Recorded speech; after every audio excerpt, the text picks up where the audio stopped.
Bismillahirrahmanirrahim. Assalamualaikum warahmatullahi wabarakatuh. Waalaikumsalam warahmatullahi wabarakatuh. Lemes amat.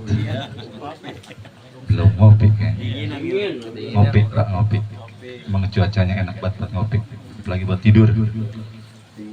Ya, saya ulangi lagi biar lebih semangat. Assalamualaikum warahmatullahi wabarakatuh. Waalaikumsalam warahmatullahi wabarakatuh. Alhamdulillahirabbil alamin wassalatu wassalamu ala asrofil anbiya'i wal mursalin sayyidina wa maulana Muhammadin wa ala alihi wa sahbihi ajmain, amma ba'du. Qala Allah Ta'ala fi kitabil karim, a'udzu billahi minasyaitonir rajim. Bismillahirrahmanirrahim. Ya ayyuhallazina amanu taqullaha haqqa tuqatih wa la tamutunna illa wa antum muslimun. Wa qala an-nabiy sallallahu alaihi wa sahbihi wasallam, sallu kama ra'aitumuni usolli. Amma ba'du. Yang saya hormati dan saya muliakan para bapak-bapak, terkhusus yang saya hormati Al-Mukarram Al-Ustadz RT Idris Al-Mukarram, Al-Ustadz Pak Ali Basor Al-Mukarram, Al-Ustadz Rizki Al-Mukarram, Al-Ustadz Indra, yang saya hormati orang tua kita,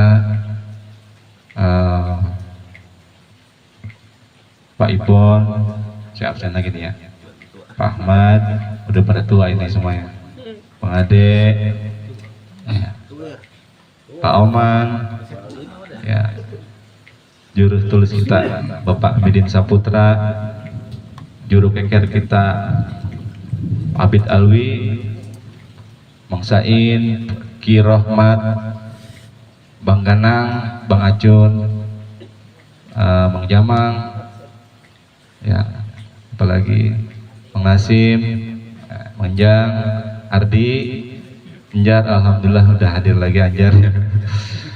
Terus Bang Abel, Pak Darto, Pak Haji Kasmin, alhamdulillahirabbil alamin sudah pada hadir semua. Dan juga yang sama kita hormati dan kita muliakan Sahibul Bait yang pada malam hari ini menerima peketan, yaitu Bapak Nein atau Mang Nein. Mari kita sama-sama doakan beliau, Sahibul Bait, semoga senantiasa Allah memberikan kesehatan untuk keluarga besarnya, Allah panjangkan usianya dalam taat beribadah kepada Allah Subhanahu wa taala, Allah berkahkan rezekinya, Allah berkahkan keluarganya, dan Allah jadikan keluarganya sakinah, mawaddah, warahmah. Dan juga semua kita yang hadir pada malam hari ini senantiasa mendapatkan keberkahan dari Allah Subhanahu wa taala. Salawat serta salam senantiasa marilah kita limpahkan ke junjungan alam baginda Nabi besar Muhammad sallallahu alaihi wasallam, yang mana salawatnya juga insya Allah tercurahkan kepada keluarganya, sahabatnya, dan serta pengikutnya, dan kita yang istiqomah senantiasa melaksanakan sunnahnya. Semoga kelak di yaumil akhirat kita mendapatkan syafaat beliau. Amin amin ya rabbal alamin. Bapak-bapak yang dirahmati oleh Allah Subhanahu wa taala, kalau bukan karena rahmatnya Allah, kalau bukan karena hidayahnya Allah, kita nggak mungkin bisa duduk di tempat ini. Betul nggak Pak? Berat banget. Tidur enak, ngopi enak di rumah, ngerungkel, apalagi hujan nggak berhenti-berhenti. Beneran, saya juga tadi tetangganya aja ini, Mang Nein, sempat hampir-hampir tiduran. Iya, hampir 12 tadi. Emang otak lagi kagak enak itu ya, pikiran sama manusia, banyak pikiran, ngegelehe aja udah. Iya, alhamdulillah dibangunin sama anak itu lagi ada suara apa ya katanya. Oh iya, langsung dah kita Alhamdulillah masih dapat kita hidayah Allah. Ya enakan tidur kalau saat ini mah, enakan tidur ngapain ngaji gitu kan. Kalau bukan dorongan hati, hidayah dari Allah, bukan karena apa-apa, karena kita emang orang-orang pilihan di sini, insya Allah. Orang pilihan dari Allah yang digerakkan buat menuju yang tempat yang mulia ini. Bapak-bapak yang dirahmati Allah Subhanahu wa taala, pada saat ini kita telah memasuki bulan Rajab ya. Yang mana Allah sangat menganjurkan kepada kita untuk senantiasa memperbanyak ibadah. Banyak istighfar, bertaubat kepada Allah, dan hal-hal yang baik, ibadah yang baik semuanya, dan juga momentum daripada momentum daripada persiapan untuk menuju bulan Ramadan. Makanya kita dianjurkan untuk banyak-banyak berdoa. Doanya tahu Pak? Doa di bulan Rajab. Allahumma barik lana. Allahumma barik lana. Bukan doa makan. Allahumma barik lana fi Rajaba wa Sya'bana wa balikna Ramadan. Ya Allah, berkailah hidup kami di bulan Rajab dan Sya'ban, dan ketemukanlah kami di bulan Ramadan. Itu minimal ya, di setiap sholat banyak istighfar, karena mohon ampun kita persiapan buat bulan Ramadan, dan jauhi segala maksiat. Berbuat dosa maupun yang kecil maupun yang besar tuh kalau bisa kita tinggalin di bulan Rajab, karena Allah bakalan melipat gandakan baik dosanya, baik pahalanya. Makanya kita dijaga sampai nanti ketemu di bulan Sya'ban, di bulan Ramadan. Dan ada satu peristiwa yang sangat istimewa, luar biasa, yang dijalankan oleh Nabi, yaitu peristiwa Isra Miraj. Yaitu Nabi mendapatkan perintah untuk sholat 5 waktu. Yang sekarang 5 waktu, bedul mah 50. Bapak-bapak yang dirahmati Allah Subhanahu wa taala, saya tidak membahas tentang bulan Sya'ban dan keutamaannya, melainkan saya akan membahas, udah lama nggak bahas masalah fikih ya, sedikit saja. Ini tentang sholat, karena sangat penting sekali sholat. Minimal kita harus tahu rukun sholat ya, Pak Rahmat ya. Rukun sholat tahu Pak? Rukun sholat udah tahu. Rukun sholat ada berapa? Yang nggak hafal nggak apa-apa, karena kalau kita tahu gerakannya berarti kita udah hafal ya. Rukun salat ada 13 ditambah tumakninah 4 jadi 17. Nah, yang akan kita bahas pada malam hari ini mengenai dua rukun saja. Mungkin kalau sampai 17 kelamaan. Yang akan kita bahas malam hari ini yaitu tentang niat dan takbiratul ihram ya. Sesuatu yang rukun itu menurut hukum syariat adalah wajib, artinya kalau kita tinggalkan kita mendapat dosa. Kalau hukumnya mendapat dosa, kalau kita kerjakan kita dapat pahala. Tapi kalau rukun sholat seperti ini ya, ada salah satu rukun yang kita tinggalkan, itu menjadi tidak sah sholat kita. Makanya jangan sampai lupa gitu kan ya. Artinya alhamdulillah kita udah apalah, artinya udah bisa sholat ya, berarti kita udah bisa melaksanakan rukunnya gitu. Yang penting kita tahu tata caranya, adab-adabnya ya. Untuk itu saya akan membahas tentang niat, karena niat ini ada sering juga ada perbedaan di antara kita. Makanya nanti kita bahas niat menurut daripada mazhab ya. Ini saya sudah catat semuanya, alhamdulillah, yang saya kutip daripada ulama-ulama fikih tentang niat sholat. Niat menurut Imam Syafi'i ya, Imam Syafi'i dulu ya. Niat itu muqarranah korona yukarinu mukorona, yaitu sejalan antara takbir dengan niat. Allahu Akbar. Nah, itu kita niat. Di dalam niat ini kita mesti menghadirkan minimal tiga qasad, ta'arud, dan ta'yid. Allah, sholatnya sholat apa? Ya, qasad sholatnya sholat apa? Asar, zuhur, atau maghrib? Allah, berapa rakaat maghrib atau zuhur? 4 rakaat. Allah, jadi imam atau makmum? Jadi imam atau makmum atau sendiri, ya. Jadi yang perlu kita hadirkan dalam niat itu ada 3, itu sudah termasuk rukun. Allahu Akbar. Nah, pas akbar itu kita udah selesai. Sholatnya sholat zuhur 4 rakaat dan menjadi imam atau jadi makmum udah cukup, kita menjalankan niat. Maka dijalankanlah niat itu di dalam takbir dari A sampai dengan bar. Allah, aku niat sholat zuhur 4 rakaat jadi makmum, bar, ya. Allahu Akbar, kita, ya.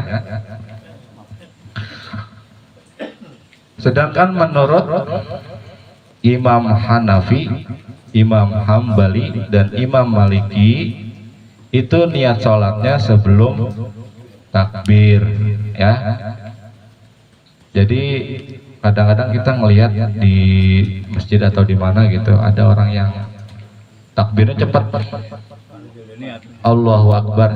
Nah, itu kemungkinan dia mengikuti mazhab Hanafi, Hambali, Maliki. Karena kalau kita yang menganut mazhab Imam Syafi'i pasti lama Allahu Akbarnya, Allahu Akbar. Jadi kita hadirkan niat dulu, berapa rakaatnya, sholat apa, berapa rakaatnya, menjadi makmum atau sendiri. Nah, itu untuk niat menurut Imam Syafi'i. Menurut Imam Hanafi, Hambali, Maliki itu sebelum takbiratul ihram, ya. Jadi tidak ada perbedaan, mau dia pakai yang Hanafi atau Syafi'i itu diperbolehkan. Tapi kita yang menurut Imam Syafi'i, ya kita biasakan Allahu Akbar yang lama, gitu ya. Terus niat yang kalau ya dilafalkan, ada niat yang dilafalkan atau dizarkan atau dibunyikan, itu biasanya kan ada sebelum sholat kita usoli, ya. Ini usoli juga ada yang menurut daripada kalam mazhab. Hukum niat sholat yang dilafalkan adalah mustahab atau perbuatan yang lebih baik dikerjakan. Mustahab ini perbuatan yang lebih baik dikerjakan bagi orang yang was-was dalam niat sholat, gitu. Jadi usul yang kita zarkan ini hanya untuk menguatkan keyakinan kita, niat kita, gitu, bahwa kita akan niat sholat maghrib, bahwa kita akan niat sholat zuhur, asar, isya, itu. Makanya kita biasanya kita zarkan tuh, kita lafalkan usolli fardhu zuhri. Takutnya kelupaan kalau kita minta, apalagi jadi jadi masbuk, ya. Kadang-kadang suka langsung itu, kadang nggak menghadirkan niatnya, jadi rukunnya ketinggal, gitu ya. Itu menurut hukum yang dilafalkan, ya. Menurut Imam Syafi'i, ya, menurut Imam Syafi'i hukumnya mustahab atau perbuatan yang lebih baik dikerjakan. Karena kalau kita was-was, ya nanti masalah jadi berantakan, gitu kan. Ini sholat apa gitu kan. Terus menurut mazhab Maliki, melafalkan niat itu tidak disyariatkan. At-talafuz bin niyati laisa bimasrur, ya, kata beliau. Jadi menurut Imam mazhab Maliki, melafalkan niat itu tidak disyariatkan atau tidak dianjurkan, ya. Itu menurut Imam Maliki. Terus menurut mazhab Imam Hanafi, at-talawuz bin niyati bid'atun. ila lidaf'il waswas. Nah, ini menurut Imam Hanafi melafalkan niat sholat hukumnya bid'ah kecuali untuk menolak waswas kayak tadi ya, menolak waswas. Jadi lebih baik dikerjakan usolli gitu kan, usolli fardhu maghribi. Nah, sebelum kita takbiratul ihram itu lebih baik dikerjakan daripada kita waswas. Waswas itu cemas gitu kan, apalagi mikirin apa segala macam. Tahu-tahu pas kita diniat salah sholat apa gitu kan. Nah, itu untuk niat. Kira-kira udah jelas Pak ya? Kalau untuk niat udah jelas. Jelas apa enggak Pak? Jelas. Jelas. Sekarang kita satu lagi ke takbiratul ihram. Jadi niat sudah, sekarang takbiratul ihram. Karena sholat ini kita harus punya sanad Pak. Jadi bukannya ilmu aja yang kita bersanad, sholat pun harus bersanad. Siapa sanad kita? Nabi Muhammad SAW, karena Nabi yang mengajarkan. Karena dari hadisnya tadi sudah saya sampaikan, shollu kama ra'aitumuni usolli. Nah, sholatlah kalian seperti melihat aku sholat, itu kata Nabi. Ya, jadi sangat hati-hati dalam sholat. Lalu untuk bagian rukun yang kedua yaitu takbiratul ihram. Nah, ini juga kita angkat menurut mazhabnya masing-masing takbiratul ihram. Kadang-kadang kan kita ada juga perbedaan tentang takbiratul ihram.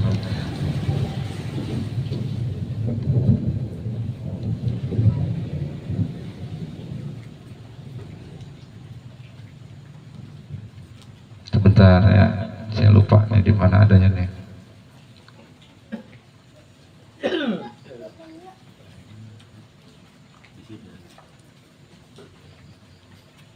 Ini takbiratul ihram sekaligus mengangkat meletakkan kedua tangan ya Pak ya. Ya, sambil takbiratul ihram tadi niat dibarengi dengan takbiratul ihram. Terus yang takbiratul ihram ini langsung sama cara meletakkan tangan menurut para mazhab ya. Cara mengangkat tangan ketika takbiratul ihram ini hanya ada dua hadis. Yang pertama, la yatajawaz atau tidak melampaui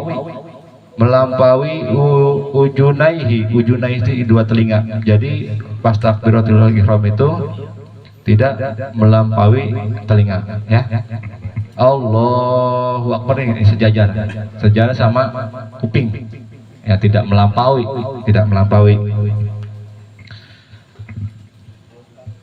Jadi di bawah ini yang biasa kita lakukan di bawah ya.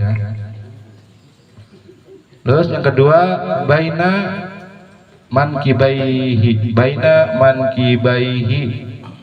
atau sejajar dengan bahu.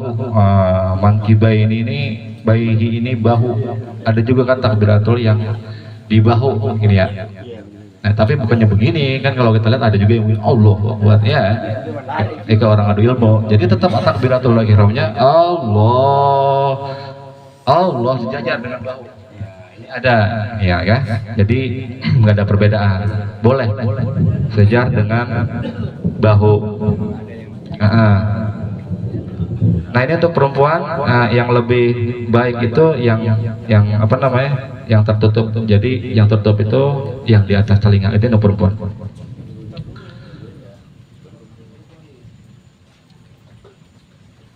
Nah, ini yang untuk mazhab Syafi'i ini di bawah dada meletakkan tangannya, yang di bawah dada di atas pusar.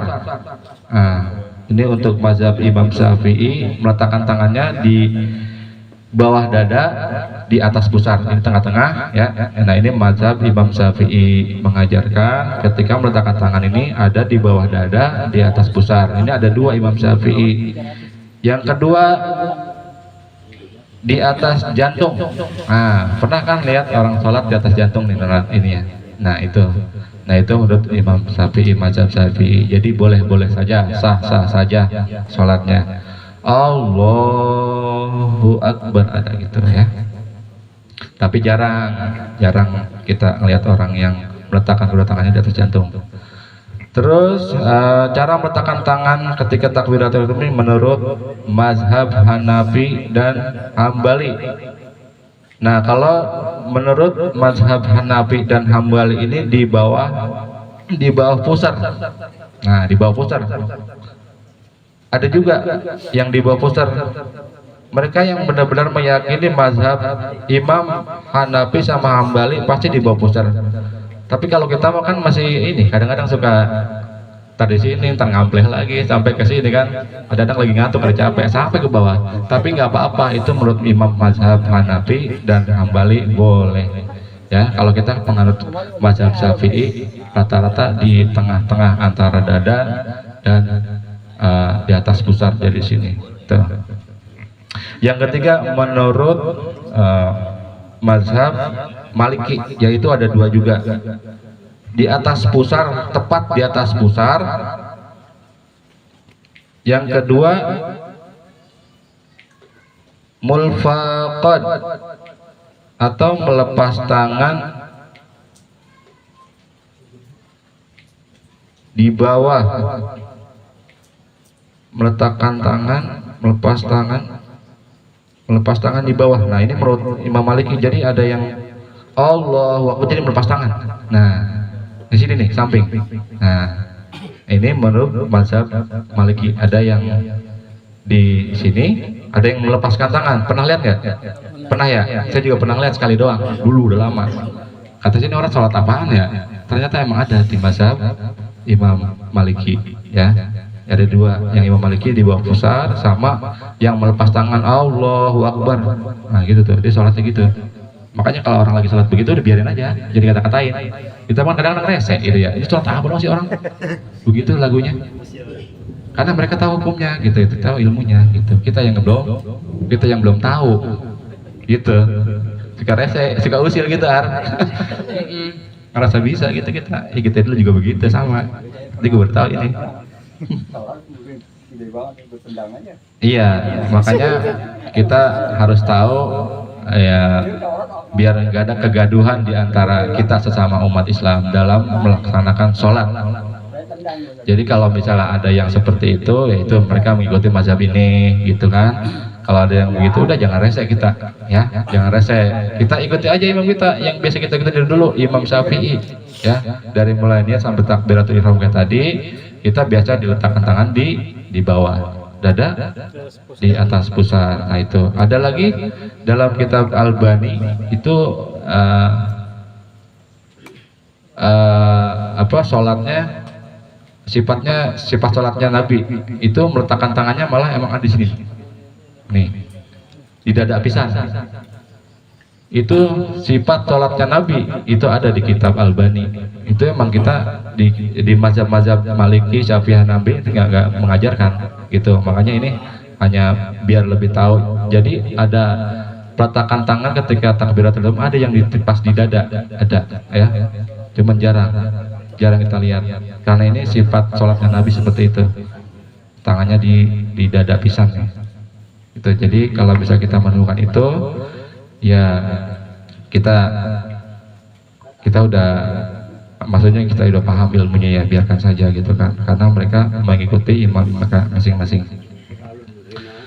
Ya gitulah kira-kira. Ini saya rasa udah cukup dulu ya. Ini untuk niat dan takbiratul dua aja dulu. Dua aja dulu. Nanti kalau kita kupas kita bahas ini kelamaan. Kita bahas niat sama takbiratul ihram dulu. Nanti kita lanjut lagi dikit-dikit biar ilmunya masuk dikit-dikit Pak ya. Kalau banyak-banyak juga kagak enak. Ilmu kagak masuk nanti. Gumoh. Lagi lapar. Gak masuk banyak-banyak. Jadi malam hari ini kita bahas tentang niat ya. Udah apa tadi niat ya, niat sama takbiratul ihram. Jadi niat itu boleh diusolikan, usoli pada zuhri, dilafalkan atau dizarkan hanya untuk menguatkan niat tersebut. Intinya niat itu ada di dalam hati, karena ada kata Imam Imam siapa ini, Jalaluddin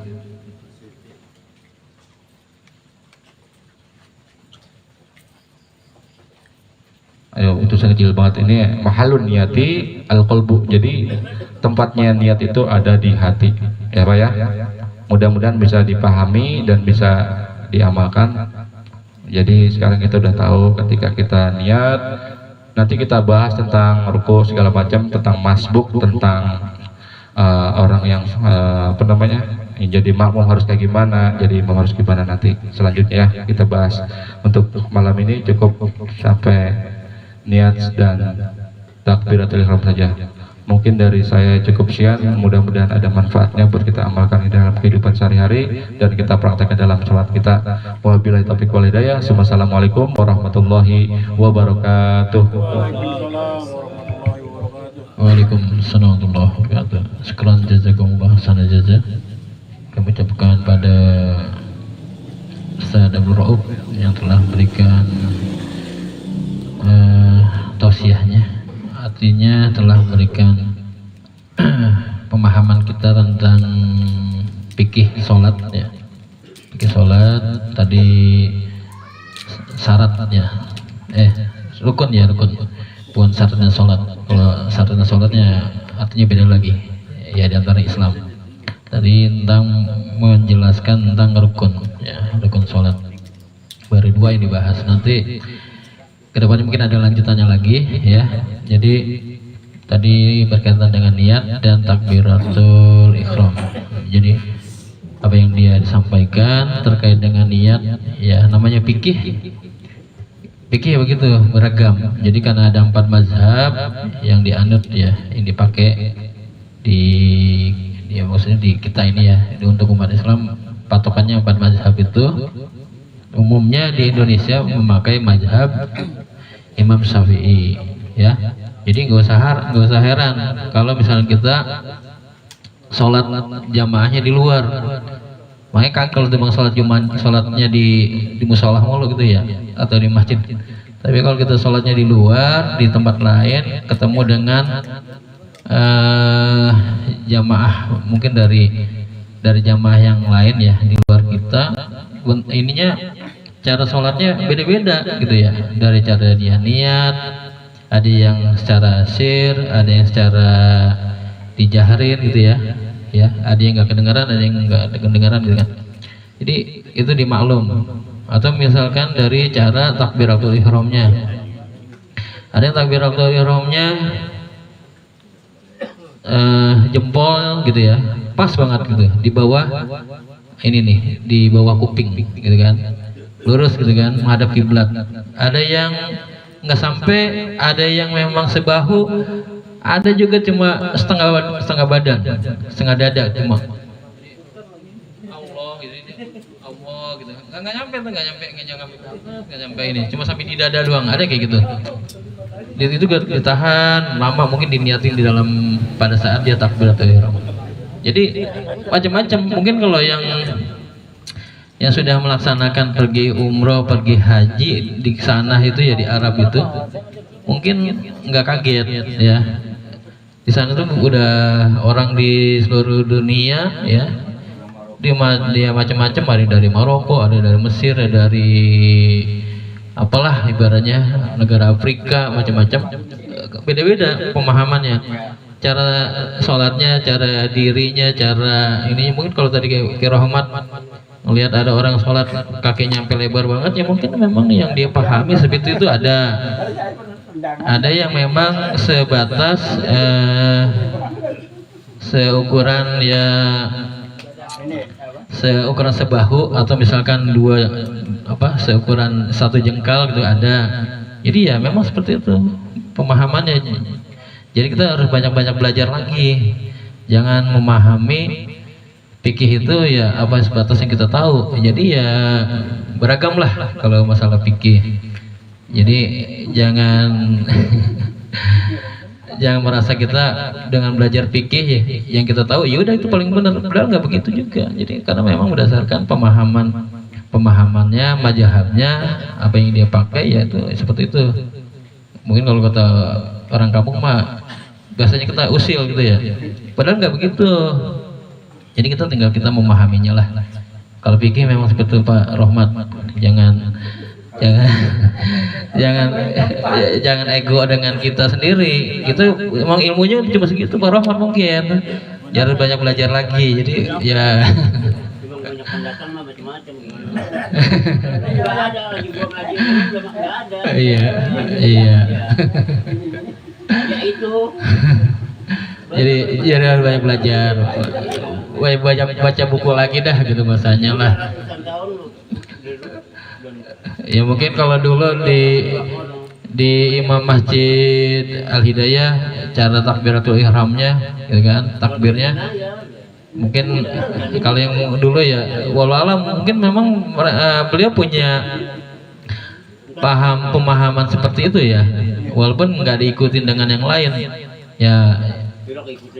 Ya mungkin di walau alam ya, Allah yang tahu ya kan, ada yang yang penting tidak menambah gerakan, artinya tidak menambah gerakan, tidak mengurangi syarat dan rukunnya ya, syarat dan rukunnya. Kalau memang itu sesuai dengan apa yang diajarkan, yang dituntunkan Nabi, ya udah ikutin aja ya, yang penting nggak melenceng.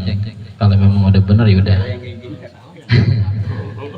Nah itu banyak, ada yang memang seperti itu, ada baca nanti hadisnya. Bagaimana orang kalau ada yang sholat menggerak-gerakan jempol, ada hadisnya. Ya itu ada hadisnya. Baca buku, cari di YouTube atau cari di ini dah. Baca itu buat pelajaran kita tuh, PR buat kita tuh. Kenapa orang melakukan seperti itu? Itu ada hadisnya. Nanti dibahas. Jadi kagak salah juga kayak gitu, enggak. Ya, jadi seperti itu. Kalau pikir ya kayak gitulah.